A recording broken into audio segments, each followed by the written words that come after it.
আসসালামু আলাইকুম সবাইকে। আজকে কঙ্কাল পেশির বিভিন্ন প্রকারভেদ নিয়ে আলোচনা করব। ফার্স্টে ফ্লেক্সর পেশি। যে পেশি দেহের কোনো অংশকে ভাঁজ করতে সাহায্য করে তাকে ফ্লেক্সর পেশি বলা হয়। যেমন আমাদের কনুই যখন ভাঁজ করি তখন যে পেশি কাজে লাগে তাকে ফ্লেক্সর পেশি বলা হয়। যেমন বাইসেপস পেশি। আরেকটা হচ্ছে এক্সটেনসর পেশি। যে যে পেশি ভাঁজ করা বাহুকে সোজা করতে সাহায্য করে তাকে এক্সটেনসর পেশি বলা হয়। যেমন এই ভাঁজ করা বাহুকে যখন আমরা সোজা করি তখন যে পেশি ব্যবহৃত হয় তাকে এক্সটেনসর পেশি বলা হয়। যেমন ট্রাইসেপ, এই যে এখানে ট্রাইসেপস পেশি থাকে। আর বাইসেপস উপরে। অ্যাবডাক্টর পেশি। যে পেশি দেহের কোনো অংশকে দেহের অক্ষ থেকে দূরে সরাতে সাহায্য করে তাকে অ্যাবডাক্টর পেশি বলা হয়। অ্যাবডাক্টর পেশি যেমন ডেলটয়েড পেশি, এটাকে ডেলটয়েড পেশি বলা হয়।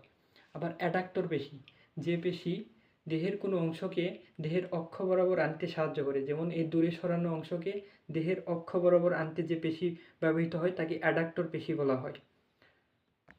আরেকটি পেশি হলো ডিপ্রেসর পেশি। যে পেশি কোনো অংশকে দেহের কোনো অংশকে নিচে নামাতে সাহায্য করে তাকে ডিপ্রেসর পেশি বলা হয়। যেমন আমাদের এই ম্যান্ডিবল যখন আমরা খাবার খাওয়ার সময় নিচে মানে মুখ খোলা হয় তখন এই ম্যান্ডিবল যখন নিচে নামে, নিচে নামার জন্য যে পেশি ব্যবহৃত হয় তখন তাকে ডিপ্রেসর পেশি বলা হয়।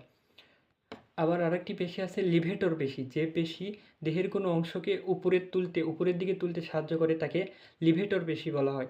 যেমন খাবার খাওয়ার সময় মুখ খুলতে যেমন ডিপ্রেসর পেশি ব্যবহার করা হয়, আবার মুখ বন্ধ করার সময় যে পেশি ব্যবহৃত হয় তখন তাকে লিভেটর পেশি বলা হয়। মুখ বন্ধ করার সময় লিভেটর ম্যাসেটর পেশি ব্যবহৃত হয়। আরেকটি পেশি হলো রোটেটর পেশি। যে পেশি দেহের কোনো অংশকে আবর্তনে সাহায্য করে তখন তাকে রোটেটর পেশি বলা হয়। যেমন পাইরিফর্মিস।